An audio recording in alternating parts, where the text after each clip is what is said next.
Hello, hi guys, how are you? I am Niyesh Tiwari. Welcome to YouTube listeners, viewers and subscribers. Guys, 20 सितंबर को paper लगा हुआ है RO 2016 के लिए, ठीक है।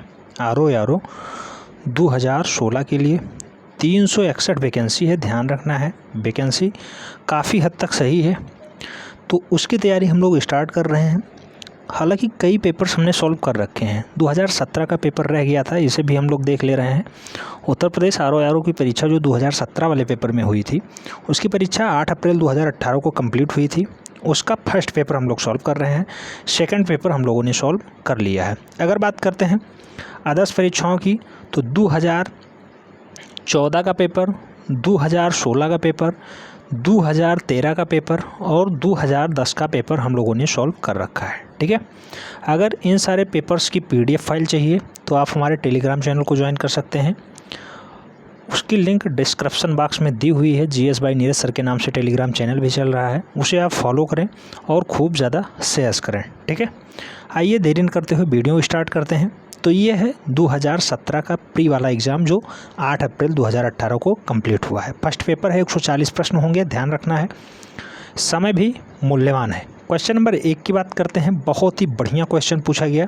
क्वेश्चन नंबर 1 में कहा गया है, निम्नलिखित हार्मोन्स में कौन सा एक स्त्रीलिंग हार्मोन्स है। 4 ऑप्शन दिए गए हैं, स्त्रीलिंग हार्मोन्स को बताना है।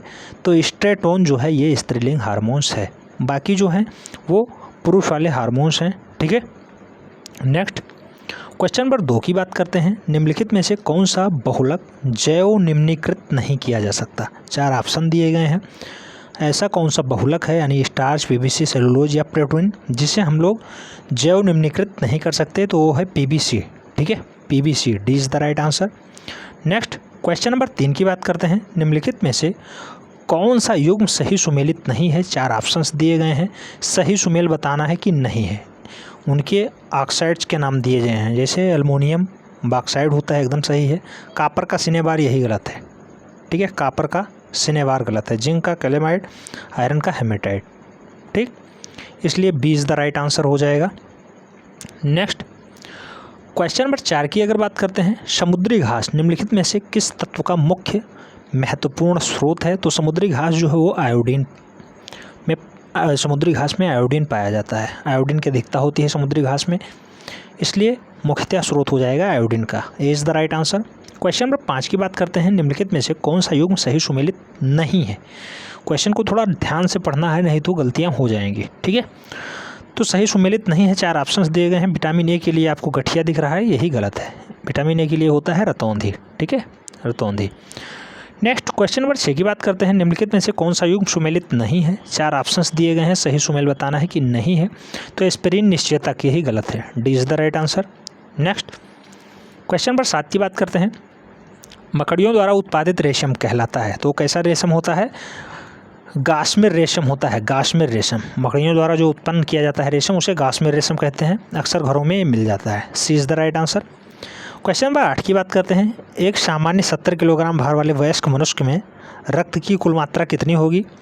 तो 7% होता है, व्यक्ति के भार का 7% रक्त होता है उसमें। तो 7×7 4.9 यानी 5000 ml हो जाएगा, B is the right answer, ठीक। नेक्स्ट क्वेश्चन नंबर 9 की बात करते हैं।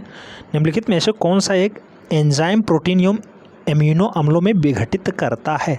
तो पेप्सिन जो है ये एंजाइम्स और प्रोटीन को अमीनो अम्लों में विघटित कर देता है, A is the right answer. Next question number 10 की बात करते हैं। लाइफाई के संबंध में कौन सा कथन सही नहीं है, ठीक है। तो लाइफाई या एक क्रियान्वयन ऑप्टिकल फाइबर नेटवर्क द्वारा किया जाता है, यही गलत है, ठीक है, D is the right answer. बाकी सभी जो लिखे हैं, लाइफाई का विस्तृत रूप लाइट फिडेलिटी यानी प्रकाश तद्रूपता होता है, एकदम सही लिखा है। भारत में लाइफाई का सफल परीक्षण 29 जनवरी 2018 को सूचना प्रसारण मंत्रालय द्वारा किया गया, एकदम सही है। लाइफाई द्वारा 10 GB पर सेकंड डेटा यानी 1 किलोमीटर की परिधि में भेजा जा सकता है, तो ये भी एकदम सही है। क्वेश्चन नंबर 11 की अगर हम लोग बात करते हैं। विद्युत चुंबकीय प्रेरणा पर आधारित युक्ति है। 4 ऑप्शन दिए गए हैं। विद्युत प्रेरणा से क्वेश्चन पूछा गया है, तो डायनमो विद्युत प्रेरण के सिद्धांत पे कार्य करता है, C is the right answer. Question number 12। प्रकाश संश्लेषण प्रक्रिया के लिए निम्नलिखित में से किसकी उपस्थिति आवश्यक नहीं है, ठीक है। तो प्रकाश संश्लेषण के लिए ऑक्सीजन आवश्यक नहीं है, B is the right answer. Next question number 13 की बात करते हैं। जीवाणु भोजियों के संबंध में कौन सा कथन सही नहीं है? 4 ऑप्शन दिए गए हैं, उसमें से कूट में आपको आंसर बताना है। तो जीवाणु भोजियों के लिए जो है वो विषाणु होते हैं। जीवाणु भोजी जो हैं वो विषाणु होते हैं जो जीवाणुओं को संक्रमित करते हैं, एकदम सही लिखा हुआ है। और जीवाणु भोजी जो हैं वो आनुवांशिक अभियांत्रिकी में प्रयुक्त होते हैं तथा नीचे दिए गए कूट का सही उत्तर कीजिए। तो जीवाणु भोजी और आनुवांशिक अभिक्रियाओं में भी प्रयुक्त होते हैं, यानी 1 और 2 दोनों सही है। तो यानी सी इज द राइट आंसर। ठीक, नेक्स्ट क्वेश्चन नंबर 14 की अगर बात करते हैं, ताप के निम्नलिखित में से कौन से पैमाने में ऋणात्मक मान नहीं होता है? तो केल्विन में कभी भी ऋणात्मक मान नहीं आता। केल्विन सदैव पॉजिटिव में ही बताता है, इसलिए ध्यान रखना है। C is the right answer हो जाएगा। क्वेश्चन नंबर 15, 2 समान द्रव्यमान की वस्तुओं की गतिज ऊर्जाओं का अनुपात 4:9 है, उनके वेगों का अनुपात क्या हो जाएगा? तो उनका स्क्वायर रूट हो जाता है 2:3 हो जाएगा। ठीक है, 2:3। नेक्स्ट क्वेश्चन नंबर 16 की अगर बात करते हैं, ऊष्मा की इकाई निम्नलिखित में से कौन सी नहीं है? 4 ऑप्शंस दिए गए हैं। ऊष्मा की इकाई सेंटीग्राम कभी नहीं होती। अर्ग, कैलोरी, जूल ये सारे ऊष्मा की ही इकाई हैं, जबकि सेंटीग्राम जो है ये ऊष्मा का इकाई नहीं है, ताप का इकाई होता है, ताप का। ठीक है, ताप टेम्परेचर नापता है, सेंटीग्रेड। ठीक है, नेक्स्ट क्वेश्चन नंबर 17, निम्नलिखित में से कौन सा उत्पादन सुमेलित नहीं है? 4 ऑप्शंस दिए गए हैं, राइट आंसर आपको बताना है। फसल दी गई है, उसकी प्रजातियों के नाम दिए गए हैं। जो अरसी है ये सूर्या, इसकी फसल नहीं है। बतर, जबकि सरसों का वरुणा होता है, मटर का शबना होता है, मूंगफली का कौशल होता है। ठीक है, और सूर्या नहीं होता। सूर्या पपीते की एक प्रजाति है, सूर्या जो है वो पपीते की एक प्रजाति है, ध्यान रखना है। कौशल मूंगफली की प्रजाति होती है। क्वेश्चन नंबर 18 की बात करते हैं, निम्नलिखित में से कौन सा पदार्थ शाकनाशी है? ठीक है, तो ये ब्यूटाक्लोरेट जो है ये शाकनाशी है, D is the right answer. Question number 19 की बात करते हैं, भारत के राज्यों में कौन सा राज्य चावल का सर्वाधिक उत्पादन यानी प्रति हेक्टेयर में करता है? तो चावल के मामले में पश्चिम बंगाल सबसे टॉप पे है। मुख्यमंत्री की अगर बात करते हैं, ममता बनर्जी। ठीक है, नेक्स्ट क्वेश्चन नंबर 20, भारत को वर्ष 17-18 के अधिकतम कच्चा तेल की आपूर्ति करने वाला देश कौन सा था? बहुत ही पॉपुलर क्वेश्चन है। आर्थिकी से अक्सर 8 से 10 प्रश्न पूछे ही जाते हैं, तो 8 से 10 प्रश्नों के लिए हम लोग आर्थिकी तैयार करते हैं नेक्स्ट वीडियो में। ठीक है, 2017-18 में अधिकतम कच्चा तेल की आपूर्ति करने वाला देश कौन सा था? तो ये इराक था, Iraq. C is the right answer. Next question number 21 की बात करते हैं, निम्नलिखित में से कौन सा युग सुमेलित नहीं है? 4 ऑप्शंस दिए गए हैं, राइट आंसर हो जाएगा घटपर्णी जलभिद्दी। ठीक है, D is the right answer. Next question number 22 की बात करते हैं, सूची 1 को सूची 2 से सुमेलित करना है और राइट आंसर आपको बताना है। उत्पादन से सर्वाधिक उत्पादक राज्य के बारे में बताना है। जूट का सर्वाधिक उत्पादक राज्य कौन सा है? तो पश्चिम बंगाल में सबसे ज़्यादा जूट उत्पादित होता है। ए का चौथा ऑप्शन सही जाएगा, राइट आंसर कौन सा होगा? ए। ठीक है, जूट पश्चिम बंगाल में सबसे ज़्यादा होता है। अगर चाय की बात करते हैं, असम में हो जाएगा, चाय असम में हो जाएगा। और अगर हम लोग बात करते हैं गन्ना की, तो गन्ना उत्तर प्रदेश में हो जाएगा, जबकि रबर केरला में हो जाएगा। इस टाइप से ऑप्शन सही जा रहा है, A is the right answer. Question number अगर 23 की बात करते हैं, भारत के राज्यों में उत्तर प्रदेश में निम्नलिखित में से कौन सी फसल अग्रणी उत्पादक है? उत्तर प्रदेश कौन कौन सी फसलों का सबसे ज़्यादा उत्पादन करता है? राइट आंसर क्या हो जाएगा? गेहूं, आलू, गन्ना। गेहूं, आलू, गन्ना में उत्तर प्रदेश टॉप पे रहा है, B is the right answer. अब आप लोग जान रहे होंगे आर्थिकी से कितने क्वेश्चंस पूछे जा रहे हैं, ध्यान रखना है, इन्हें एकदम रट के चलना है। 2016 वाला जो री एग्ज़ाम होने वाला है उसमें भी यही क्वेश्चन रिपीट होंगे। ठीक है, क्वेश्चन नंबर 24 की बात करते हैं, निम्नलिखित में से कौन सा सुमेलित नहीं है? 4 ऑप्शंस दिए गए हैं। स्थान और संस्थान के बारे में बात की जा रही है, लेकिन जो केंद्रीय उपोष्ण अनुसंधान संस्थान है ये श्रीनगर लगा के रखे हैं, इसकी ये संस्थान गलत है। ठीक है, ये श्रीनगर ना हो करके ये बेंगलुरु में स्थित है। बाकी भारतीय गन्ना अनुसंधान लखनऊ है, भारतीय दलहन अनुसंधान कानपुर है, भारतीय सब्जी अनुसंधान ये भी वाराणसी में है, सही है। लेकिन केंद्रीय उपोष्ण अनुसंधान संस्थान जो है ये श्रीनगर ना हो करके बेंगलुरु में स्थित है। ठीक है, 4 सितंबर 1972 को बागवानी अनुसंधान संस्थान की स्थापना की गई थी। ठीक, नेक्स्ट क्वेश्चन नंबर 25 की बात करते हैं, निम्नलिखित में से कौन सा सही कथन नहीं है? 4 ऑप्शंस दिए गए हैं, सही कथन को पहचानना है कि ये सही कथन नहीं है। ठीक है, तो झोड़कंग यानी फसल मार्ट जौ में पाया जाने वाला रोग है, यही गलत है। बाकी अगौती झुलसा जो है वो आलू में होता है, गेहूँ गिरोई रोग होता है, जबकि खैरा जो है धान रोगों में पाया जाता है। जबकि झोटकंठ जो है यानी फल स्मट जो है वो जौ में नहीं पाया जाता है, यही राइट आंसर हो जाएगा, क्योंकि उसमें गलत बताना था। क्वेश्चन नंबर 26 की बात करते हैं, कथन और कारण दिया गया है। राइट आंसर बताना है, पढ़ के आप राइट आंसर बता सकते हैं। तो सबसे पहले हम लोग कथन का अध्ययन करते हैं। मिट्टी की प्रजातियों में मृतिका अधिकतम जल धारण करती है, बिल्कुल सही है, मृतिका सबसे ज़्यादा जल ग्रहण करती है। जबकि मृतिका को रंध्राकाश बड़े आकार में पाए जाते हैं, ये गलत है, ठीक है, ए सही है, आर गलत है। तो इसका राइट आंसर क्या हो जाएगा, ए सत्य है किंतु आर गलत है, C is the right answer. Next question number 27 की बात करते हैं। प्रथम दीनदयाल हस्तकरघा सकुल व्यापार सुविधा केंद्र कहाँ अवस्थित किया गया है? तो सबसे पहला जो दीनदयाल हस्तकरघा सकुल केंद्र स्थापित किया गया वो प्रधानमंत्री के संसदीय क्षेत्र यानी वाराणसी से स्थापित किया गया है, वाराणसी में, B is the right answer. Question number 28 की बात करते हैं। भारतीय अर्थव्यवस्था में तृतीय क्षेत्र में भागीदारी 16-17 में कितनी थी? तो तृतीय क्षेत्रों में जो भागीदारी है इसका राइट आंसर अभी तक भी मिस है, ठीक है। 51.8 करोड़ की 50.6 करोड़, ये प्रीवियस का क्वेश्चन है, भागीदारी वर्ष 2016-17 में पूछा जा रहा है, तो उसमें राइट आंसर अभी आंकड़े जारी नहीं हो पाए हैं, इसलिए इसका राइट आंसर अभी कुछ फिक्स नहीं है। क्वेश्चन नंबर 29 की बात करते हैं। विभिन्न प्रकार की मिट्टियों का जल धारण क्षमता से घटता हुआ क्रम कौन सा है? तो सबसे पहले मृतिका आएगी, सबसे ज़्यादा पानी सोखने की क्षमता मृतिका में है, उसके बाद गाद में है, देन बालू में है, A is the right answer. Question number 30 की बात करते हैं। निम्नलिखित में से कौन सा एजेंसी भारत से कृषि सामानों के निर्यात में सम्मिलित नहीं है, सहभागी नहीं है? राइट आंसर आपको बताना है। 30 का राइट आंसर क्या हो जाएगा? तो MMTC जो है ये एजेंसी है, भारत में कृषि सामानों के निर्यात से सम्मिलित नहीं है, D is the right answer. Question number 31 की बात करते हैं। बांध और नदी से क्वेश्चन पूछा गया है, कौन सा बांध किस नदी पे है? राइट आंसर आपको बताना है, कोड के यानी सूची टाइप के क्वेश्चंस हैं, राइट आंसर आपको बताना है। तो सबसे पहले हम लोग बात करते हैं दुलहस्ती बांध, ये कहाँ पे है? तो ये चिनाब नदी पे है, दुलहस्ती बांध जो है चिनाब नदी पे है। गांधी सागर की अगर बात करते हैं चंबल नदी पे है, चंबल नदी। उकाई परियोजना ये कहाँ पे पड़ती है? तो उकाई परियोजना तापी नदी पे ही है, तापी। और तावा जो है तावा नदी पे है, इसलिए इसका राइट आंसर क्या हो जाएगा? ए का दूसरा बी का पहला, ए का दूसरा बी का पहला, राइट आंसर हो जाएगा डी, ठीक।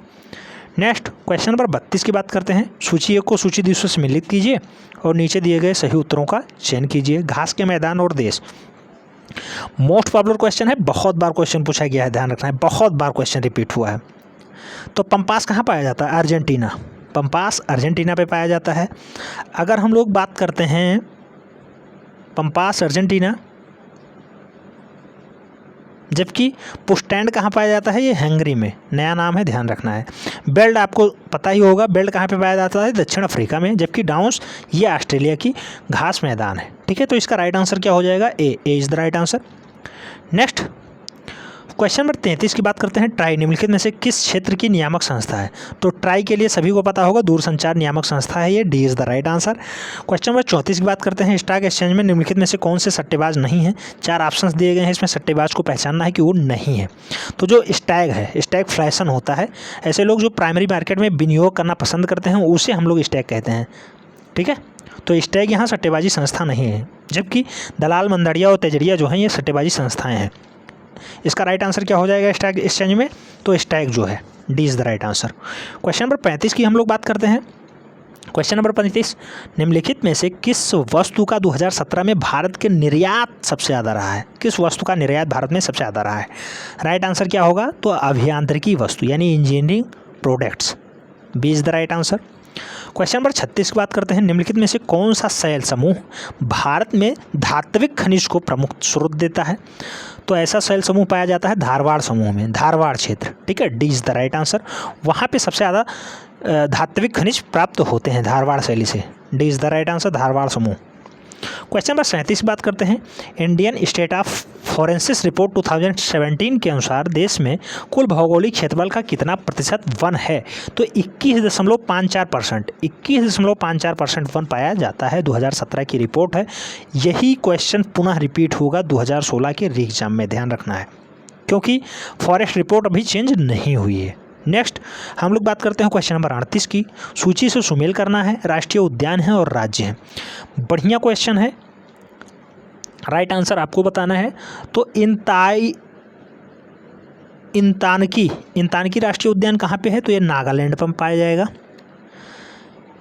और अगर हम लोग बात करते हैं बेतला, तो ये झारखंड में है, झारखंड। बेतला राष्ट्रीय उद्यान कहाँ पे है? झारखंड में है।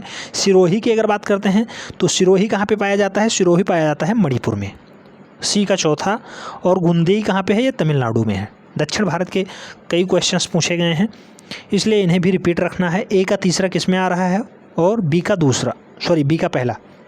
C is the right answer. Question number 39 की बात करते हैं। पृथ्वी की सतह पर वह भाग जिस पर भूकंपीय तरंग सर्वप्रथम रिकॉर्ड किया जाता है उसे क्या कहते हैं? तो उसे अधिकेंद्र कहते हैं।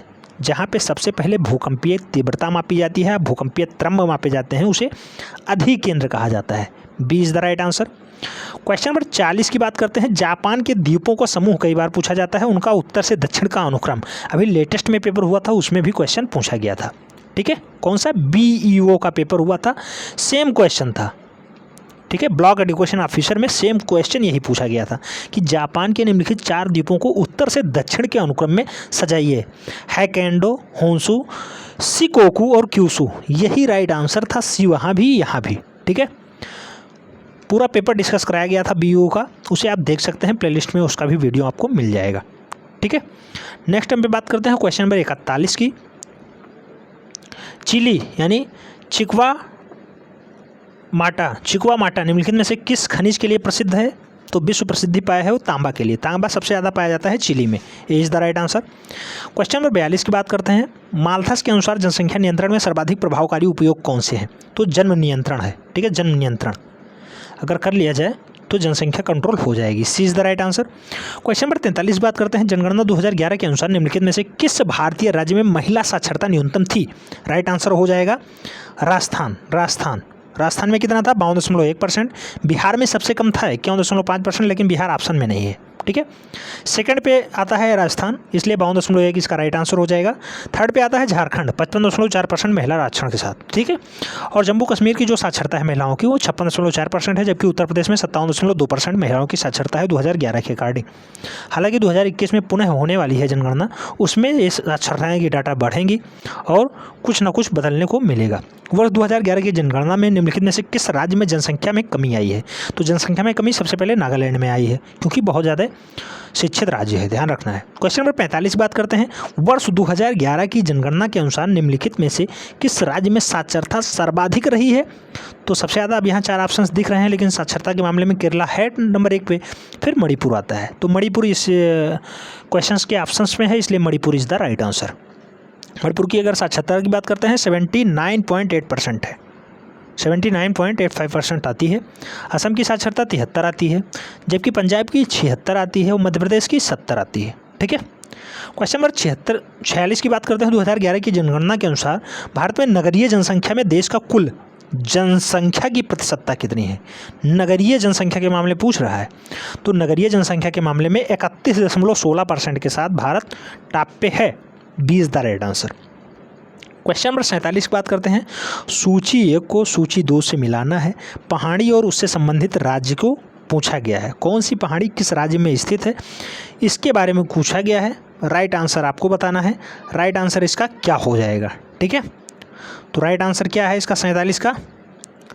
तो गारो कहाँ पे पाई जाती है? गारो मेघालय में है, गारो खासी जयंतिया। ठीक है, मिरी जो है ये कहाँ पे आती है? तो ये अरुणाचल प्रदेश की पहाड़ी है। बी का तीसरा कोल्लामाई, ये कोल्लामाई कहाँ पे पड़ता है? तमिलनाडु में पड़ता है, जबकि डामला जो है ये झारखंड में पड़ता है। तो इसका राइट आंसर हो जाएगा ए। नेक्स्ट हम लोग बात करते हैं क्वेश्चन नंबर 48 की। भारत में तटीय राज्यों की संख्या कितनी है? तो तटीय जो है वो 9 राज्य हैं टोटल। कौन कौन से?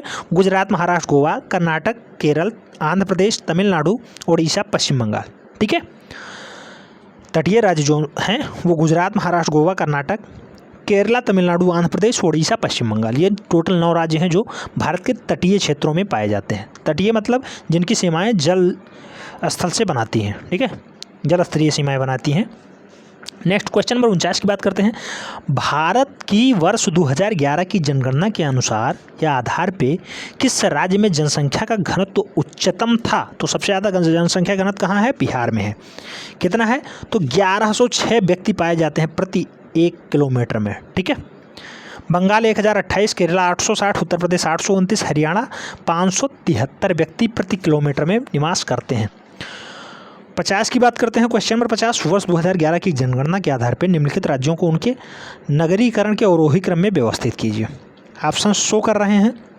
उनके नगरीकरण के अवरोही क्रम में व्यवस्थित करना है। राइट आंसर्स बताना है क्या होगा। तो 50 का राइट आंसर क्या होगा? महाराष्ट्र में 45.2% है। महाराष्ट्र में 45.2% है। 3 से कोई ऑप्शन शुरू हो रहा है जी, तो सबसे पहले महाराष्ट्र आ जाएगा 1 नंबर पे। उसके बाद गुजरात 42.6% है। गुजरात 3 के बाद 1 कोई आ रहा है नहीं, इसलिए ऑप्शंस यहाँ पे गलत दिख रहे हैं। 3 1 2 फिर 4, 3 1 2 4 इसका राइट आंसर बनेगा। ऑप्शंस मैच नहीं कर रहे हैं, इसलिए आयोग ने इसका आंसर गलत माना है। ठीक है, क्वेश्चन नंबर 51 की बात करते हैं। पारिस्थितिकी तंत्र के संदर्भ में निम्नलिखित कथनों पर विचार कीजिए। स्वपोषी, जो स्वपोषण स्तर पर उत्पादन की प्राथमिकता उत्पादक कहलाती है, एकदम सही है, फर्स्ट सही है। द्वितीयक उत्पादक का संदर्भ परपोषी यानी विषम पोषणज स्तर के उत्पादन से है, गलत है। गलत क्यों है? द्वितीयक उत्पादकता का संदर्भ परपोषी यानी विषम पोषण स्तर से उत्पादन से है, जी बिल्कुल सही। 1 और 2 दोनों सही हैं, C is the right answer. Next question number 52 की बात करते हैं। एक पारिस्थितिकी तंत्र में ऊर्जा की मात्रा एक पोषण स्तर से अन्य स्तर में स्थानांतरण के पश्चात क्या होती है? तो घटती है। जब एक से दूसरे में ट्रांसफ़र करेंगे तो ऊर्जा की मात्रा जो है घट जाएगी। ठीक है, 20 the right answer. Question number 53 की बात करते हैं। निम्नलिखित में से किस प्रकार के वनों में अधिकतम पादप विविधता पाई जाती है? सबसे ज़्यादा पादप विविधताएँ किस प्रकार के वन में पाई जाती है? तो उष्णकटिबंधीय जो हैं वो सदाबहार वन पाए जाते हैं, उसमें सबसे ज़्यादा पादप विविधताएँ पाई जाती है। उष्णकटिबंधीय सदाबहार वन। ठीक है, उष्णकटिबंधीय सदाबहार वन। नेक्स्ट क्वेश्चन नंबर 54 की बात करते हैं। 2011 की जनगणना के अनुसार भारत में कुल नगरीय जनसंख्या में महानगरों की जनसंख्या का प्रतिशत कितना था? तो महानगर में 42.61% लोग रहते हैं। महानगर कहने का तात्पर्य यह है कि 10 लाख से अधिक आबादी अगर है तो उसे महानगर में काउंट किया जाएगा। 2011 की जनगणना के अनुसार 53 महानगर भारतवर्ष में पाए गए हैं। ठीक है, 53। नेक्स्ट क्वेश्चन नंबर 55 की बात करते हैं। वर्ष 2011 की जनगणना के अनुसार निम्नलिखित में से कौन सा राज्य नगरीय जनसंख्या का प्रतिशत न्यूनतम रखता है? तो है हिमाचल प्रदेश। पहाड़ी राज्य है, थोड़ी सी दिक्कत होती है वहाँ पे। क्वेश्चन नंबर 56 की बात करते हैं। वर्ष 2011 की जनगणना के अनुसार निम्नलिखित में से कौन सा राज्य साक्षरता दर एवं नगरीय स्तर के भारत में द्वितीय स्थान पर रखता है? तो ये है महाराष्ट्र। महाराष्ट्र क्यों आएगा? साक्षरता एवं नगरीयकरण दोनों में टॉप पे कौन सा है? तो मिजोरम आएगा। Mizoram A is the right answer. ठीक है, मिजोरम साक्षरता के मामले में 91.3% है मिजोरम, जबकि जो गोवा जनसंख्या, चलिए ठीक है, मिजोरम इसका राइट आंसर होगा। क्वेश्चन नंबर 57 की बात करते हैं। पंडित दीनदयाल उपाध्याय पशु चिकित्सा विज्ञान विश्वविद्यालय एवं गौ रक्षा अनुसंधान संस्थान कहाँ पे अवस्थित है? तो ये मथुरा वृंदावन में अवस्थित है। मुख्यमंत्री योगी आदित्यनाथ जी ने इसका शिलान्यास कराया माननीय मोदी जी के द्वारा। ठीक है, नेक्स्ट क्वेश्चन नंबर 58 की बात करते हैं। नोएडा जो उत्तर प्रदेश में किस जिले में अवस्थित है? तो नोएडा कहाँ पे स्थित है भैया? गौतम बुद्ध नगर में। क्वेश्चन कई बार रिपीट हुआ है, ध्यान रखना है। अक्सर लोग गलत करके आए थे, गाजियाबाद लगा के आए थे। इसका राइट आंसर उत्तर प्रदेश के वर्ष 2018-19 के बजट का आकार कितना था? बजट पूछ लिया गया सीधा सीधा, तो 42-83-84.52 करोड़। ठीक है, 42-83-84 इसका आकार था, इतने करोड़ का। ठीक है, C is the right answer. Question number 60 की बात करते हैं। निम्नलिखित कथनों पे विचार कीजिए। भोजपुरी पूर्वी उत्तर प्रदेश की लोक भाषा है। लोक भाषा हाँ है, लोक भाषा तो है, लेकिन राजकीय भाषा भी नहीं बन पाई है। पूर्वी उत्तर प्रदेश के अन्य लोक भाषाओं में असहज होते हैं, बिल्कुल गलत है। ठीक है, ये सही है, आर गलत है, C is the right answer. Next question number 61 की बात करते हैं। उत्तर प्रदेश का कौन सा जनपद दशहरी आम का सर्वोच्च उत्पादक है? तो दशहरी के लिए लखनऊ, मलिहाबाद बहुत ज़्यादा फेमस है, 20 the right answer. Next question number 62 की बात करते हैं। पृथ्वी का सर्वाधिक बृहद पारिस्थितिकी तंत्र कौन सा है? तो हो जाएगा जैवमंडल, जैवमंडल, D is the right answer. Question number 63, वर्ष 2011 की जनगणना के अनुसार उत्तर प्रदेश में साक्षरता दर 2001 से 2011 में वृद्धि हुई, कितने प्रतिशत की? तो 11.45% की वृद्धि हुई है उत्तर प्रदेश की साक्षरता में। वर्तमान में है 67.7%। 2001 में कितनी थी?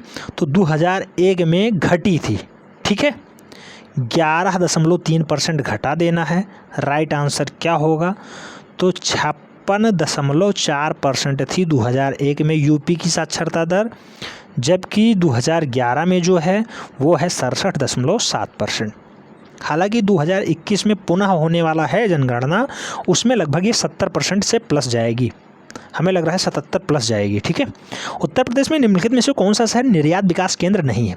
उत्तर प्रदेश के कौन से शहर में निर्यात विकास केंद्र नहीं है? तो है इलाहाबाद। अब नाम हो गया है प्रयागराज, ध्यान रखना है। Next question number 65, Uttar Pradesh के लोकायुक्त की पदावधि कितनी होती है? तो 8 वर्ष के लिए होती है। D is the right answer. बढ़ाया गया है 2012 में। ठीक। नेक्स्ट क्वेश्चन नंबर 66 की बात करते हैं। निम्नलिखित कथनों पर विचार कीजिए। 4 ऑप्शन दिए गए हैं। कन्नौज इत्र का शहर, एकदम सही है। उपमा है, यहाँ सबसे ज़्यादा पाया भी जाता है इत्र। कन्नौज शहर में सभी निवासियों के यहाँ इत्र का उद्योग होता है, ऐसा नहीं है। एक सही है और गलत है। C is the right answer. Question number 67 की बात करते हैं। उत्तर प्रदेश में सिंगल विंडो क्लियरेंस विभाग निम्नलिखित उद्देश्यों पर विचार कीजिए और नीचे दिए गए कोड का सही उत्तर चुनिए। 67 का राइट आंसर बताना है, कूट और कूट से संबंधित। तो 67 का राइट आंसर क्या होगा? औद्योगिक अपशिष्ट प्रबंधन और औद्योगिक अनुमोदन, ये क्या है? तो इसका राइट आंसर होगा बी, केवल 2 सही है। औद्योगिक प्रबंधन सही है, बाकी जो सिंगल विंडो क्लियरेंस विभाग है उसमें औद्योगिक और औद्योगिक अनुमोदन प्रदान करता है। ठीक है। क्वेश्चन नंबर 68 की बात करते हैं। ठुमरी गायिका गिरजा देवी का जन्म किस शहर में हुआ था? तो गिरजा देवी का जन्म जो हुआ है वो वाराणसी उत्तर प्रदेश में हुआ है। ठीक है। 8 मई 1929 को जन्मी थी गिरजा देवी जी। अभी लेटेस्ट में इनका निधन हुआ है। 69 क्वेश्चन नंबर 69 की बात करते हैं। उत्तर प्रदेश का सबसे पूर्वी शहर निम्नलिखित में से कौन सा है? 4 ऑप्शंस दिए गए हैं। बलिया, सभी को पता होगा, बिहार से बॉर्डर शेयर करता है, यूपी का सबसे पूर्वी शहर है। जबकि सबसे पश्चिमी की अगर बात की जाती शामली आ जाता, सबसे पश्चिमी शामली आता। ठीक। क्वेश्चन नंबर 70 की बात करते हैं। सुमेलित नहीं है, 4 ऑप्शन दिए हैं, इसमें से सुमेल बताना है, नहीं है। तो झांसी जो है औद्योगिक नगरी नहीं है, बिल्कुल गलत है। मुरादाबाद पीतल नगरी होती है। वाराणसी सांस्कृतिक एवं धार्मिक नगरी है। लखनऊ प्रदेश की राजधानी भी है और नवाबों या नजाकत वाला शहर भी है लखनऊ। ठीक है। लेकिन सी जो है झांसी, वो औद्योगिक नगरी नहीं है, गलत है। ठीक है। बुंदेलखंड क्षेत्र में आता है झांसी, उसको विशेष दर्जा इस समय दिया गया है, उसका विशेष टाइप से इस समय उसको प्रोत्साहन दिया जा रहा है। क्वेश्चन नंबर 71 की बात करते हैं। भारतीय संविधान के 17वें संविधान संशोधन द्वारा भारत के राष्ट्रपति के चुनाव में जिन 2 केंद्र शासित प्रदेशों को भाग लेने का अधिकार दिया गया है वो कौन कौन से हैं? तो हैं दिल्ली और Pondicherry. B is the right answer. Question number 72 की बात करते हैं। निम्नलिखित में से कौन सा युग सुमेलित नहीं है? संस्था और स्थापना वर्ष के बारे में बात की जा रही है, कौन सा है जो उसके स्थापना वर्ष से बिलोंग नहीं करता है? तो भ्रष्टाचार कानून अधिनियम जो 1985 दिखा रहा है, ये गलत है, 1988 में आया था। 1988 राइट आंसर होगा। ठीक है। C is the right answer. Next question number 73 की बात करते हैं। प्रशासनिक सुधार आयोग जो 1967 में, जिसे पहली बार लोकायुक्त यानी बनने की संतुष्टि की गई थी, कि अध्यक्ष कौन थे? तो मोरारजी देसाई बनाए गए थे इसके अध्यक्ष प्रशासनिक सुधार आयोग के। ठीक है। Is the right answer. Question number 74 की बात करते हैं। भारतीय संविधान में निम्नलिखित में से किस अनुच्छेद के द्वारा अस्पृश्यता की समाप्ति? तो यह अनुच्छेद 17 है। D is the right answer. Question number 75 की बात करते हैं। पंचायती राज संस्थाओं में महिलाओं के लिए आरक्षण स्थान जो है वो किस संदर्भ में कितना सही है? ऑप्शंस दिए गए हैं। प्रथम प्रावधान संविधान के अनुच्छेद 243D(3) में किया गया है, एकदम सही है। यह आरक्षण अनुच्छेद 334 में विनिर्दिष्ट अवधि की समाप्ति पर प्रभावी नहीं रहेगा, ये गलत, इसलिए A is the right answer. Next question number 76 की बात करते हैं। भारतीय संविधान के अनुच्छेद 170 के अनुसार किस राज्य की विधानसभा के सदस्यों की न्यूनतम तथा अधिकतम संख्याएं हो सकती हैं? तो सबसे पहले बात की गई है न्यूनतम, उसके बाद अधिकतम। तो अधिकतम 500 होती है, न्यूनतम 60 होती है, लेकिन कई जगह दिक्कतें हैं। ठीक है, 60 से कम भी पाई जाती हैं, लेकिन जो राइट आंसर होगा वो डी होगा, 60 और 500। क्वेश्चन नंबर 77 की बात करते हैं। भारत के बाह्य क्रेडिट यानी 2017 के निम्नलिखित में से कौन सा अवयव मुख्य रहा है? तो व्यापार साख जो है वो बाह्य क्रेडिट के मामले में 2017 में टॉप पे रहा है। C is the right answer. Question number 78 की बात करते हैं। भारत के संदर्भ में निम्नलिखित में से कौन सा कथन सही नहीं है? 4 ऑप्शंस दिए गए हैं। सही कथन है, ऑप्शंस पढ़ना है। 2017-18 के लिए राजकोषीय घाटे को बढ़ाकर 3.5% किया गया, एकदम सही है, 3.5%। 2018-19 के लिए राजकोषीय घाटे को जीडीपी का 3.3% लक्षित किया गया, गलत है। 2021 के लिए राजकोषीय घाटे को जीडीपी का 3.1% अनुमानित किया गया, एकदम 2018-19 के लिए राजकोषीय घाटे को जीडीपी का 3.3%, हाँ 3.3% परिलक्षित किया गया है। 2017-18 में 3.5% था, ठीक है। और 2019-20 के लिए 3.4% है, जबकि 2020-21 के लिए 3.1 गलत है। थर्ड गलत हो जाएगा, फर्स्ट सेकंड सही हो जाएगा, C is the right answer. Question number 79 की बात करते हैं। निम्नलिखित कथनों पर विचार कीजिए। कथन दिया गया है, कारण दिया गया है। जीडीपी के प्रतिशत के रूप में भारत सरकार जो राजकोषीय घाटा 17-18 में बजट अनुमान की तुलना में अधिक था। जो कारण है, वर्ष 2017-18 में अप्रत्यक्ष कर की वसूली जीएसटी लागू हो जाने के कारण सापेक्षता कम थी। राइट आंसर आपको बताना है, ये और दोनों सही हैं। स्पष्टीकरण भी आर ए का सही करता है, A is the right answer. Next question number 80 की बात करते हैं। भारत की जनगणना 2011 के अनुसार उत्तर प्रदेश के निम्नलिखित में से किस जिले में साक्षरता दर सबसे ज़्यादा रही है? तो गाजियाबाद टॉप पे है, ठीक है। गाजियाबाद, गौतम बुद्ध नगर, कानपुर नगर, औरैया, इटावा, गाजियाबाद, इस टाइप से हैं। तो इसमें ऐसा कोई ऑप्शंस नहीं था कि गौतम बुद्ध नगर पहले आया हो या कानपुर पहले आया हो या औरैया पहले आया हो या इटावा पहले आया हो। अब आप देख सकते होंगे 5वें क्रम का गाजियाबाद है, उससे पहले पूछा गया है साक्षरता के मामले में टॉप पे कौन है? तो Ghaziabad, D is the right answer. जो लोग एक एक क्वेश्चन रखते हैं वन लाइनर बेस, उनके लिए दिक्कत हो सकती है। क्वेश्चन नंबर 81 की बात करते हैं। काष्ठ नक्काशी घरेलू उद्योग के लिए कौन सा सही है? तो भैया सहारनपुर सबसे टॉप पे है काष्ठ नक्काशी के लिए, B is the right answer. Question number 82, Uttar Pradesh में उत्तर केंद्रित क्षेत्र संस्कृति केंद्र कहाँ पे स्थापित है? तो इलाहाबाद में है। यूपी स्पेशल आप हमारे टेलीग्राम चैनल पे भी पा सकते हैं। साथ ही साथ आप प्लेलिस्ट फॉलो करिए, यूपी स्पेशल के लिए स्पेशल प्लेलिस्ट है, वहाँ पे 8 से 10 वीडियो पड़े हुए हैं। 10-10, 15-15 मिनट की वीडियो हैं, आराम से आप उन्हें देख के उत्तर प्रदेश से 30 से 35 प्रश्न आएंगे और 30 से 35 प्रश्न आप आराम से सॉल्व कर सकते हैं, ठीक है। क्वेश्चन नंबर 83 की बात करते हैं। उत्तर प्रदेश को भारत का शक्कर का कटोरा क्यों कहा जाता है? इसको स्पष्ट कीजिए। 4 ऑप्शंस दिए गए हैं, इसमें विचार दिया गया है, विचार को पढ़ना है और राइट आंसर बताना है। उत्तर प्रदेश में गन्ने का सर्वाधिक उत्पादक होता है, एकदम सही है। उत्तर प्रदेश में गन्ना अभियांत्रिकी शिक्षा संस्थान है, गन्ना अभियांत्रिकी शिक्षा संस्थान एकदम सही है। उत्तर प्रदेश में चीनी मिलों की संख्या सर्वाधिक है, यूपी में नहीं है, महाराष्ट्र में है, ये महाराष्ट्र में हो जाएगा, ठीक है। जबकि उत्तर प्रदेश में गन्ना उत्पादों की संख्या सर्वाधिक है। तो 1, 2, 4 एकदम सही, C is the right answer. Next question number 84 की बात करते हैं। उत्तर प्रदेश कीमत सूचकांक मापता है, तो उत्तर प्रदेश कीमत सूचकांक क्या मापता है? राइट आंसर इसका क्या होगा? तो उत्पादक कीमत सूचकांक मापता है। तो उत्पादित वस्तुओं और सेवाओं की कीमतों का औसत परिवर्तन को उत्पादक कीमत सूचकांक मांगता है, is the right answer. Question number 85 की बात करते हैं। भारतीय संविधान के 73वें संविधान संशोधन के द्वारा कौन सा कथन सही है? ऑप्शंस दिए गए हैं, कथन पढ़ना है, 2 कथन हैं, उसका राइट आंसर बताना है मिलेट करके। तो इसमें पंचायतों को स्वशासन के लिए संस्था स्वीकार किया गया, एकदम सही है। 73वें संविधान संशोधन द्वारा भारत में पंचायती राज्यों का गठन हुआ और उसमें पंचायतों को स्वशासन की व्यवस्था दी गई थी। इसमें शहरी स्थानीय सरकार को स्वशासन की संस्था, इसमें 74वें संविधान संशोधन है, ये गलत है, ठीक है। तो इसका राइट आंसर हो जाएगा केवल 1, C is the right answer. Question number 86, दिसंबर 2017 में भारत सरकार की हिस्सेदारी निम्नलिखित में से किस बैंक में सर्वाधिक थी? तो भारत सरकार सबसे ज़्यादा सेंट्रल बैंक ऑफ इंडिया में अपनी हिस्सेदारी रखा था, ठीक है, central bank of India. Next question number 87 की बात करते हैं। बेन रेखित चित्र में तरकता कुछ फेरी वाले लखपति हैं, इसका सही प्रतिकरण निम्नलिखित में से कौन सा है? रीजनिंग का क्वेश्चन है, मोस्ट इंपॉर्टेंट क्वेश्चन है, ध्यान रखना है। इसका राइट आंसर क्या होगा? क्या कह रहा है? सहायता तर्क वाक्य, कुछ फेरी वाले लखपति हैं। तो एक टाइप से फेरी वाले बना लीजिए, एक टाइप से लखपति, ये हो गए फेरी वाले और ये हो गए लखपति, ये वाले हो गए कुछ फेरी वाले लखपति हैं, B is the right answer. Next question number 88 की बात करते हैं। एक बंदर फिर फिसलनदार 16 मीटर ऊंचे खंभे पर चढ़ता है, वह 1 मिनट में 1 मीटर चढ़ता है, अगले मिनट में वह खंभे की चोटी पर पहुंचेगा कितने मिनट में अर्थात, ठीक है। बहुत बढ़िया क्वेश्चन है, इसका राइट आंसर क्या होगा? चढ़ाओ, खूब ज़्यादा चढ़ाओ, 41 मिनट में वो चोटी पे पहुंचेगा। 16 मीटर 1 मीटर, अगले 1 मिनट में फिर फिसली गई ऊंचाई 1/4 हो जाती है।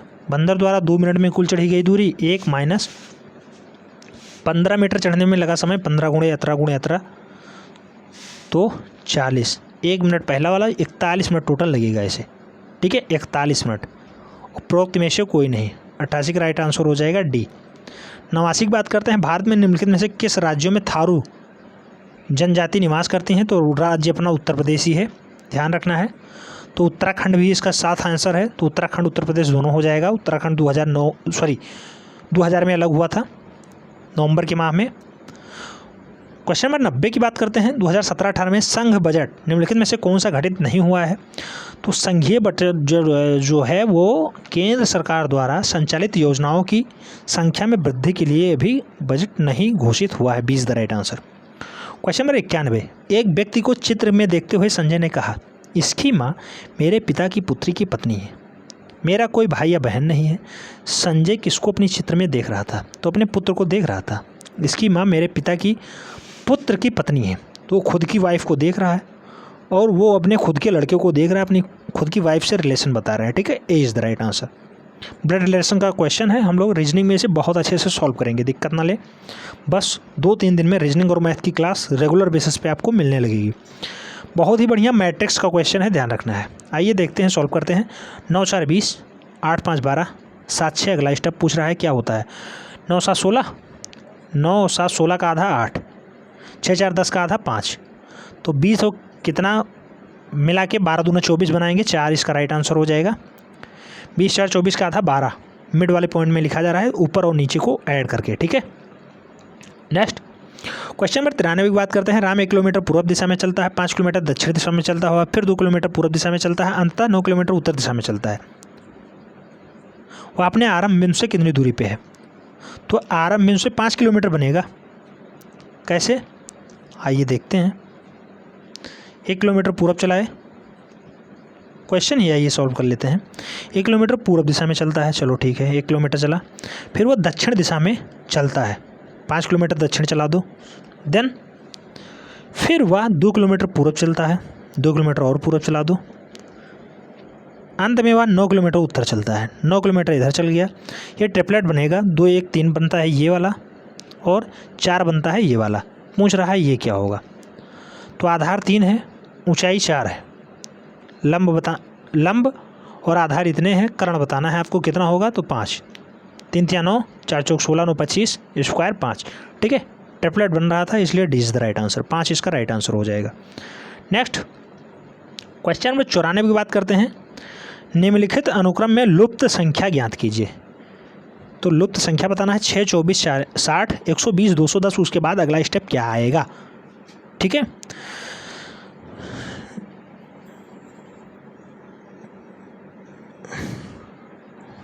आइए देखते हैं। 4 2 6, 6 चौके 24, 20 3 60, 2 टाइप्स जा नहीं रहा है।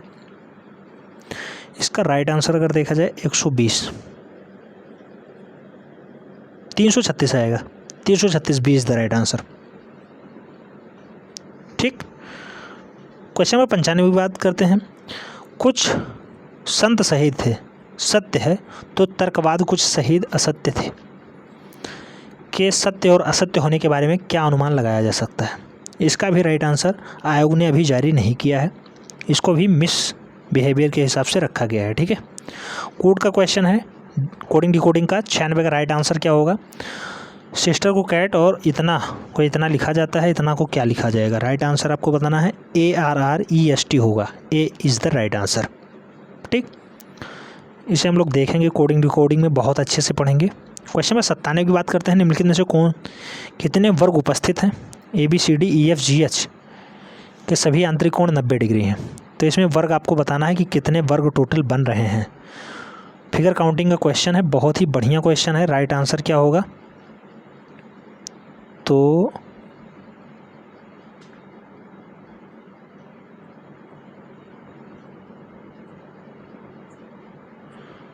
वर्ग पूछ रहा है, 1 2 3 4 5 6 7 8 9 10 11 12 13 इसका राइट आंसर हो जाएगा, C is the right answer. ठीक, नेक्स्ट क्वेश्चन नंबर 98। एक स्कूल की घंटी 8-12 बजने में 14 सेकंड लेती है, इससे 4 बार बजाने में कितना समय लगेगा? 6 सेकंड लगेगा, 6 सेकंड। 8 बार बजने में 14 सेकंड, 4 बार बजने में 7 सेकंड होता, 4 बार बजने में कितना लगेगा? क्वेश्चन पूछा गया है। नेक्स्ट, हर एक अंतराल पे बज रही है, इसलिए 2 सेकंड होगा। 2 घंटे के बीच का समय का अंतराल जो है वो 2 सेकंड होगा, इसलिए 0 2 2 2 2 2 6 होगा। 99 का राइट आंसर आपको बताना है। ए बी से लंबा है, सी से छोट जितना लंबा नहीं। ए बी से लंबा है परंतु सी जितना लंबा नहीं। ठीक। डी ई से लंबा है परंतु बी जितना लंबा नहीं। डी ई से लंबा है, डी ई से लंबा है परंतु बी जितना लंबा नहीं। ई एफ से लंबा है, ई जो है एफ से लंबा है परंतु डी जितना लंबा नहीं। ई एफ से लंबा है। इन सब में सबसे अधिक लंबा कौन सा है? तो सी। ठीक है, B is the right answer. Next question number 100 की बात करते हैं। अनुक्रम में अगला अक्षर क्या होगा? तो भैया अनुक्रम B D G K P, तो V, C is the right answer. 2 3 4 5 6 बढ़ रहा है आगे आगे, 6 अक्षर राइट करना है। तो पी के बाद Q R S T U V, छठवां अक्षर वी आ जाएगा। C is the right answer. Question number 101 की बात करते हैं। मिग 21 बाइसन लड़ाकू विमान को अकेले उड़ाकर इतिहास रचने वाली पहली महिला लड़ाकू पायलट का नाम बताओ।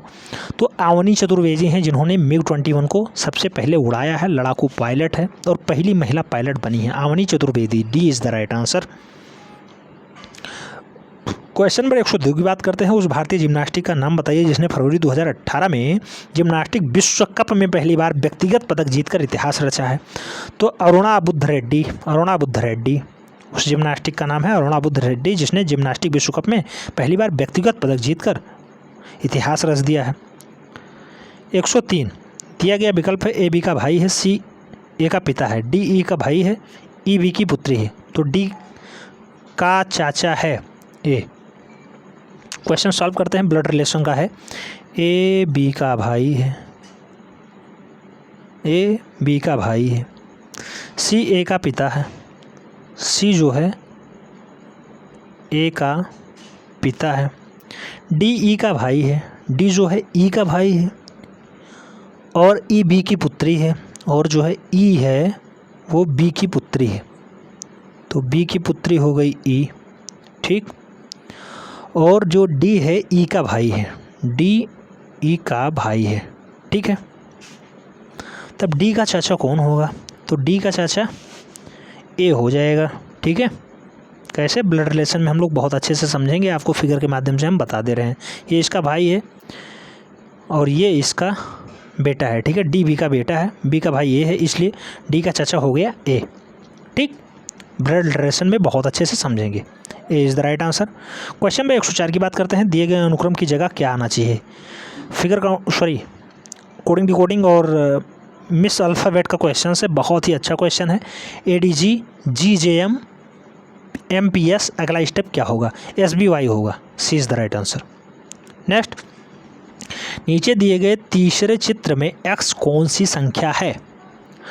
मोस्ट पॉपुलर क्वेश्चन है, बहुत बार रिपीट हुआ है क्वेश्चन, ध्यान रखना है। 5 का स्क्वायर प्लस 3 का स्क्वायर माइनस 4 का स्क्वायर, इनका स्क्वायर प्लस इनका स्क्वायर माइनस इनका स्क्वायर, 55 25 3 3 9।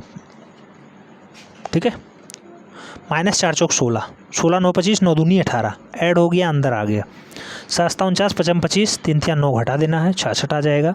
ऐसे ही 9 9 81 छकम 36 माइनस 3 3 9 108 इसका राइट आंसर हो जाएगा। D is the right answer. Next question number 106 की अगर बात करते हैं। अंतर्राष्ट्रीय सौर गठबंधन का प्रथम शिखर सम्मेलन निम्नलिखित में से किस शहर में हुआ है? तो ये नई दिल्ली में हुआ है, राष्ट्रीय राजधानी क्षेत्र है, ध्यान रखना है। भारत का एकमात्र सर्वोच्च न्यायालय नई दिल्ली में ही स्थापित है। 11 मार्च 2018 को हुआ था अंतर्राष्ट्रीय सौर गठजोड़ का प्रथम सम्मेलन। क्वेश्चन नंबर 107 की बात करते हैं। सुल्तान अजहर शाह कप 2018 जीता? किसने जीता? तो भैया ऑस्ट्रेलिया ने जीता है। ऑस्ट्रेलिया ने सुल्तान अजहर शाह कप 2018 जीत लिया है, इंग्लैंड को हरा के 2-1 से हराया है, ध्यान रखना है।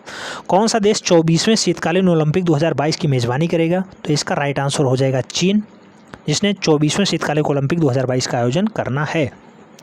क्वेश्चन नंबर 109 की बात करते हैं। 21वें फीफा विश्व कप 2018 निम्नलिखित में से किस देश में संपन्न होना है? तो रूस में संपन्न होना है। D is the right answer. Question number 110 की बात करते हैं। मार्च 2018 में संयुक्त राष्ट्र द्वारा जारी की गई विश्व खुशहाली रिपोर्ट 2018 के संबंध में निम्नलिखित कथनों पर विचार कीजिए। कथन दिए गए हैं, इसका राइट आंसर आपको बताना है। तो इसका राइट आंसर क्या हो जाएगा? खुशहाली रिपोर्ट में 2017 में भारत 11 स्थान नीचे पहुंचा था। फिनलैंड प्रथम स्थान प्राप्त कर सर्वाधिक खुशहाल देश है, ये तो सही है, दूसरा सही है एकदम। इस रिपोर्ट में कुल 155 देश हैं, ये गलत है, 163 रहते हैं। तो पहला दूसरा सही है, यानी B is the right answer. 110 का राइट आंसर बी। ठीक, नेक्स्ट बात करते हैं क्वेश्चन नंबर 111। विश्व पर्यावरण दिवस 2018 का मुख्य विषय यानी थीम क्या थी? तो थीम थी प्लास्टिक प्रदूषण को समाप्त करो। प्लास्टिक प्रदूषण को समाप्त करो विश्व पर्यावरण दिवस 2018 की थीम थी। ठीक है, C is the right answer. Question number 112 की बात करते हैं। हुरून ग्लोबल रिच लिस्ट 2018 के संबंध में निम्नलिखित कथनों पर विचार कीजिए। ऑप्शंस दिए गए हैं, राइट आंसर आपको बताना है। विश्व में भारत तीसरा सर्वाधिक अरबपतियों की संख्या वाला देश है, एकदम सही है। भारत में 118 अरबपति हैं, ये गलत है। चीन में सर्वाधिक संख्या में अरबपति हैं, एकदम सही है। तो इसका राइट आंसर हो जाएगा डी, 1 और 3 सही हैं। ठीक, क्वेश्चन नंबर 113 की बात करते हैं। मार्च 2018 में भारत के किस राज्य में अपने राज्य ध्वज का अनावरण किया है? राज्य सरकार है वो कर्नाटक, जिसने अपने राज्य का ध्वज ठहराया है। ठीक है, फहराया है झंडा। Question number 114। केंद्रीय बजट 2018-19 के आधार पर सूची 1 को सूची 2 से सुमेलित कीजिए। क्षेत्र और बजट का आवंटन राशि। राइट आंसर क्या होगा? रक्षा के लिए जो है 2.82 करोड़ रुपए की रक्षा बजट को मंजूरी दी गई। ए का चौथा हो जाएगा। कृषि एवं संबंध गतिविधियों के लिए 1.69 करोड़, यानी बी का दूसरा। C is the right answer. Next question number 115 की बात करते हैं। टेनिस खिलाड़ी रोजर फेडरर के संबंध में निम्नलिखित कथनों पर विचार कीजिए। राइट आंसर आपको बताना है। 20 मार्च 2018 को वह पुरुष एकल में विश्व के नंबर 1 रैंक वाले खिलाड़ी बन गए, एकदम सही है। वह 20 पुरुष एकल ग्रैंड स्लैम खिताब जीतने वाले पहले विश्व के खिलाड़ी हैं, बिल्कुल सही है। मार्च 2018 में उन्होंने 7 बार पुरुष एकल विंबलडन जीता है, गलत है। ठीक है, 1-2 सही है, is the right answer. Question में 116 की बात करना चाहेंगे। निम्नलिखित में से किस देश में ग्रीन हाउस गैस के उत्सर्जन में कमी लाने हेतु 2019 में कार्बन टैक्स लगाने की घोषणा की गई है? तो वो सिंगापुर है। ठीक है, ग्रीन हाउस गैस को कंट्रोल करना चाहता है सिंगापुर, वहाँ पे कार्बन टैक्स लग गया है। C is the right answer. 2019 का डाटा है। सोचो 2018 में पेपर हुआ, 2019 का डाटा पूछा जा रहा है। करंट कितना अपडेट पूछा जाता है। 2017 की बात करते हैं। 117 नंबर क्वेश्चन की। 100% सौर ऊर्जा पर चलने वाला भारत का पहला केंद्र शासित प्रदेश कौन सा है? तो वो दीव है। ठीक है, दीव 100% सौर ऊर्जा पर निर्भर चल रहा है। ठीक है, क्वेश्चन में 118 की बात करते हैं। निम्नलिखित में से किस शासक ने विक्रमशिला विश्वविद्यालय की स्थापना की थी? तो धर्मपाल ने विक्रमशिला विश्वविद्यालय की स्थापना की। हिस्ट्री का मोस्ट पॉपुलर क्वेश्चन है, ध्यान रखना है। क्वेश्चन में 119 की बात करते हैं। निम्नलिखित शासकों में उनके कालानुक्रम संयोजन पर अपने उत्तर दीजिए। ठीक है, चयन बताना है। विद्याधर, गंगाधर, कीर्तिवर्मन, यशोवर्मन। तो सबसे पहले आएंगे यशोवर्मन, 3 हो जाएगा। उसके बाद आएंगे धंग, तो यानी 2 हो जाएगा। उसके बाद आ जाएंगे विद्याधर, यानी 1 हो जाएगा। उसके बाद 4, 3, 2, 1, 4। राइट आंसर कौन होगा? 3, 2, 1, 4। A is the right answer. Next question में 120 की बात करते हैं। गुर्जर प्रतिहात शासकों में से किसकी उपाधि आदिवराह थी? आदिवराह की जो उपाधि धारण की थी मिहिर भोज ने की थी। सी इज़ द राइट आंसर।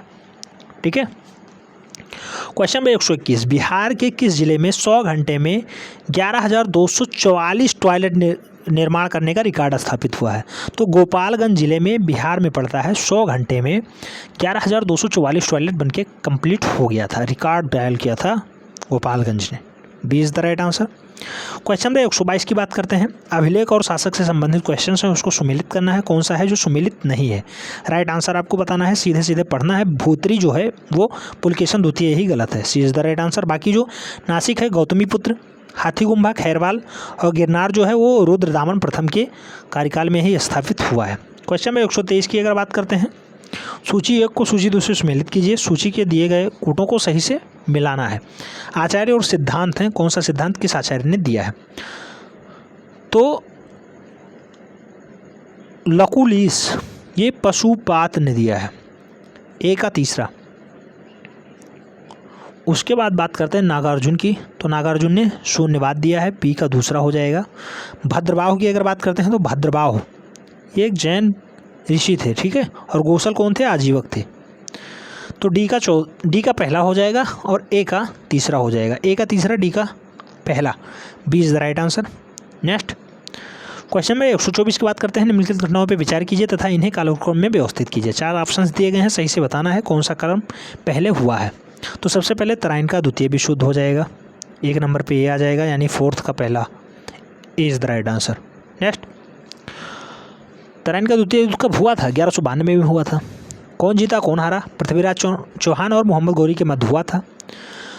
कौन हारा था? पृथ्वीराज चौहान जो है मोहम्मद गौरी से पराजित हुआ था और बहुत बढ़िया तरीके से पराजित हुआ था। 1192 में तराइन का द्वितीय युद्ध हुआ था। जलालुद्दीन खिलजी की हत्या कब हुई थी? तो 19 जुलाई 1296 को जलालुद्दीन की हत्या हुई थी उसके भतीजे अलाउद्दीन खिलजी द्वारा। अफ़गानपुर षड्यंत्र क्या है? तो तुगलकाबाद के समीप अफ़गानपुर गांव है जहां पे गयासुद्दीन तुगलक के स्वागत समारोह के लिए निर्मित लकड़ी के भवन में गिरने से 1325 में उसकी मृत्यु हुई थी। किसकी? गयासुद्दीन तुगलक की। और मोहम्मद तुगलक द्वारा राजधानी का हस्तांतरण कब किया गया था? तो मोहम्मद तुगलक की सर्वाधिक विवादास्पद योजनाएं जो हैं 1327 ईस्वी में दिल्ली से देवगिरी राजधानी परिवर्तन के मामले में थी। क्वेश्चंस बात करते हैं 125 की। निम्नलिखित में से किस चिश्ती संत ने चिराग दिल्ली कहा था? या चिराग दिल्ली के उपनाम से कौन सा चिश्ती संत जाना जाता है? तो इसका राइट आंसर हो जाएगा Nasiruddin. D is the right answer. Chirag Delhi के नाम से जाना जाता है नसीरुद्दीन। निम्नलिखित में से किस शासक ने शाहरुख नाम का चांदी का सिक्का चलवाया था? तो शाहरुख नाम का चांदी का सिक्का बाबर ने चलवाया था। B is the right answer. Question में 127 की बात करते हैं। बौद्ध धर्म में त्रिरत्न को क्या कहा जाता है? तो त्रिरत्न है बुद्ध धम्म संघ। बुद्ध धम्म संघ बौद्ध धर्म के त्रिरत्न है। ठीक है, B is the right answer. Question में 128 की बात करते हैं। क्वेश्चन नंबर 128, सूची 1 को सूची 2 से सम्मिलित कीजिए, सही उत्तर चुनिए। 128 का राइट आंसर क्या हो जाएगा? तो 128 रणथंभौर कर्ण देव, राइट आंसर इसका बताना है।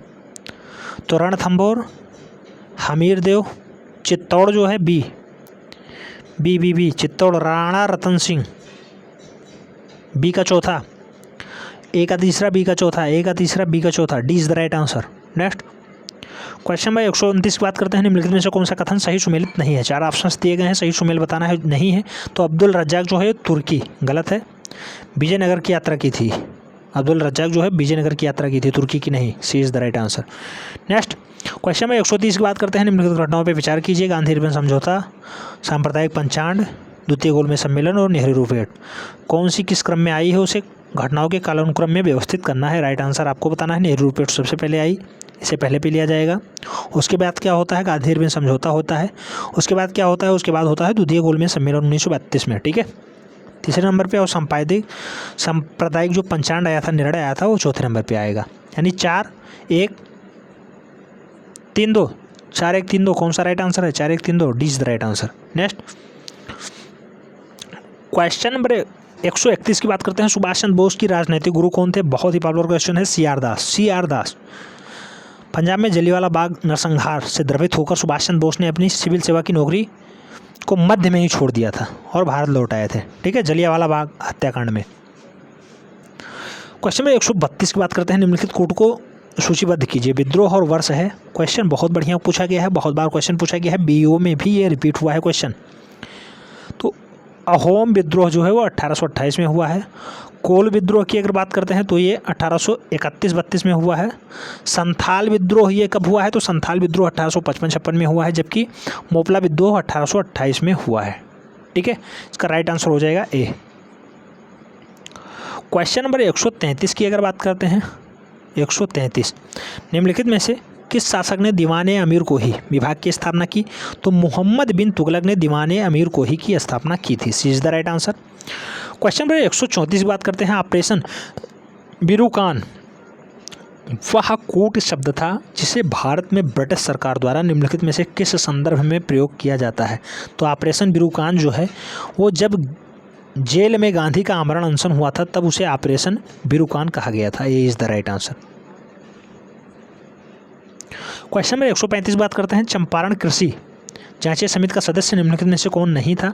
तो अनुग्रह नारायण चंपारण कृषि जांच समिति का सदस्य नहीं था। सी इज द राइट आंसर। बाकी जो हैं Redfield, Mahatma Gandhi, FG sly जो हैं ये सारे लोग थे चंपारण कृषि जांच समिति के सदस्य थे। क्वेश्चन नंबर 136 की बात करते हैं, निम्नलिखित में से कौन सा युग सुमेलित नहीं है। 4 ऑप्शंस दिए गए हैं, राइट आंसर आपको बताना है। तो स्थानीय स्वशासन का जनक जो है लॉर्ड रेटन नहीं है, यही गलत है, A is the right answer. Question number 137 की बात करते हैं, सूची एक को सूची 2 से सम्मिलित करना है। समाचार पत्रों के नाम है, उसके संपादक के नाम बताने हैं। तो समाचार दर्पण को है तो जेसी मार्सन समाचार दर्पण ए का चौथा हो जाएगा।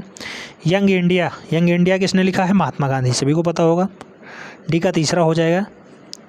केसरी बीजी तिलक ने लिखा है, जबकि मिताउल अखबार राजा राम मोहन राय ने लिखा है। इसका राइट आंसर क्या हो जाएगा, डी। 4-1-2-3 ठीक है। 37 138 की बात करते हैं, क्वेश्चन नंबर 138 की बात करते हैं, कूका आंदोलन की नींव पड़ी थी। तो कूका आंदोलन की नींव कहाँ पड़ी थी, पंजाब में। नेक्स्ट क्वेश्चन की बात करते हैं, क्वेश्चन नंबर 139, निम्नलिखित में से कौन सा व्यक्ति आज़ाद हिंद फौज से नहीं जुड़ा था। 4 ऑप्शंस दिए गए हैं, major general Shahnawaz Khan, colonel Prem Kumar Sahgal, colonel Shaukat Ali Malik और मेजर करतार सिंह। तो इसका राइट आंसर होगा आज़ाद हिंद फौज से करतार सिंह नहीं जुड़े थे, D is the right answer. Next time पे बात करते हैं, लास्ट प्रश्न है 2017 के आरओ के पेपर का। हिस्ट्री से क्वेश्चन पूछा गया है, निम्नलिखित घटनाओं पे विचार कीजिए। अगस्त प्रस्ताव, पूना समझौता, तृतीय गोलमेज सम्मेलन और सांप्रदायिक निर्णय। इन घटनाओं को कालानुक्रम में व्यवस्थित करना है, कौन सी घटना पहले घटी, ठीक है। तो अगर घटना की बात करते हैं तो सबसे पहले 4 सांप्रदायिक निर्णय लिया गया था 16 अगस्त 1932 को। देन पूना समझौता हुआ था। पूना समझौता कब हुआ, 26 सितंबर 1932 को। तृतीय गोलमेज सम्मेलन कब हुआ, 17 नवंबर 1932 को। जबकि अगस्त प्रस्ताव आया था 8 अगस्त 1940 को। बहुत क्लोज डेट, 1932 में 3 डाटा दिया गया, 16 नवंबर, 26 सितंबर और 17 नवंबर, ठीक है। 16 अगस्त, 26 सितंबर और 17 नवंबर का डाटा ये 1932 से ही दिया गया है, इसलिए कन्फ्यूजन क्रिएट करता है। लेकिन थोड़ा सूझबूझ के साथ आंसर देंगे तो राइट आंसर मिल जाएगा, B is the right answer. तो ये सेशन आपको कैसा लगा कमेंट के माध्यम से जरूर बताएं। अगर चैनल के साथ पहली बार जुड़ रहे हैं तो चैनल को सब्सक्राइब कर लें, बेल आइकन को प्रेस कर लें, जिससे कि नोटिफिकेशन आपको टाइम से मिलती रहे और आप चैनल का भरपूर लाभ ले सकें। मैं एक बार पुनः कहता हूँ, अगर इस वाले सेशन की PDF चाहिए तो PDF फाइल के लिए आप हमारे टेलीग्राम चैनल को फॉलो कर सकते हैं, लिंक डिस्क्रिप्शन बॉक्स में दी हुई है। साथ ही साथ टेलीग्राम चैनल पे आपको 2016, 2014, 2013, 2010 ये सारे प्रीवियस ईयर पेपर सॉल्व कराए गए हैं, ठीक है, विथ एक्स्ट्रा फैक्ट्स। तो उसे आप फॉलो कर लीजिए, उसे आप डाउनलोड भी कर सकते हैं। अगर देखना है तो उसके भी लिंक डिस्क्रिप्शन बॉक्स में दी हुई है, आप उसकी भी प्रैक्टिस कर लें, क्योंकि कल ही पेपर है, ठीक है। समझ के चलिए कल ही पेपर है, तो जितने से ज़्यादा क्वेश्चंस हो सकें प्रीवियस ईयर के सॉल्व करिए, क्योंकि प्रीवियस ईयर के क्वेश्चन से रिपीट होते हैं और आरओ में अक्सर क्वेश्चंस प्रीवियस ईयर से ही मिल जाते हैं। आपको जो हमने इस वाले सेशन में बताया है, 8 से 10 प्रश्न बताया है, मोस्ट इम्पॉर्टेंट हैं, वो मिलने ही मिलने हैं, ठीक है। तो उन्हें एक बार रिकॉल कर लीजिएगा। और जो 16, 14, 13 और 10 का पेपर सॉल्व कराया गया है, यहाँ भी हमने 8-10 प्रश्न बता दिए हैं। तो इस टाइप से लगभग 40 से 50 प्रश्न हो जाएंगे आराम से। आप उन्हें अगर सॉल्व कर लेते हैं तो फिर आपको कोई दिक्कत नहीं होनी चाहिए। अगर इसकी हम लोग फाइनली रणनीति की बात करते हैं तो इसमें जो सबसे बड़ा मुद्दा है वो हिंदी है, ठीक है। हिंदी 60 प्रश्न पूछे जाएंगे। अगर आप 55 ले आते हैं तो आपको पासिंग से कोई नहीं रोक सकता, प्री क्वालिफाई करने से कोई नहीं रोक सकता। साथ ही साथ करंट अफेयर्स सबसे बड़ा मुद्दा निकल के आता है, 35 से 40 प्रश्न यहाँ से भी पूछे जाएंगे। इस फर्स्ट पेपर का पार्ट है करंट अफेयर्स, ठीक है। 35 से 40 प्रश्न यहाँ से भी पूछे जाएंगे। उसके बाद हिस्ट्री का पोर्शन आता है, वो भी मिडिवल हिस्ट्री, ठीक है। 12 से 15 प्रश्न यहाँ से पूछे जाते हैं। अभी BEO के पेपर में आप लोगों ने देखा होगा। ज्योग्राफी से भी 8 से 10 प्रश्न पूछ लिए जाते हैं। साथ ही साथ साइंस का भी महत्वपूर्ण योगदान है, साइंस से भी 17 से 18 प्रश्न पूछे जाते हैं। और साइंस में खासकर इस समय ट्रेंड चल रहा है पारिस्थितिकी वाला, ठीक है। पारिस्थितिकी एवं पर्यावरण EVS से खूब अच्छे लेवल पे क्वेश्चंस पूछे जा रहे हैं, तो उनकी भी प्रैक्टिस हम लोगों ने करवा रखी है, उसे आप देख सकते हैं, प्ले लिस्ट में जाके फॉलो कर सकते हैं। फ्री में एक समीक्षा अधिकारी का एक लिंक दिया हुआ है, उसे आप फॉलो करिए और समीक्षा अधिकारी की फ्री ऑफ कॉस्ट तैयारी करिए। तो आज के लिए इतना ही, मिलते हैं नेक्स्ट सेशन में, तब तक के लिए धन्यवाद।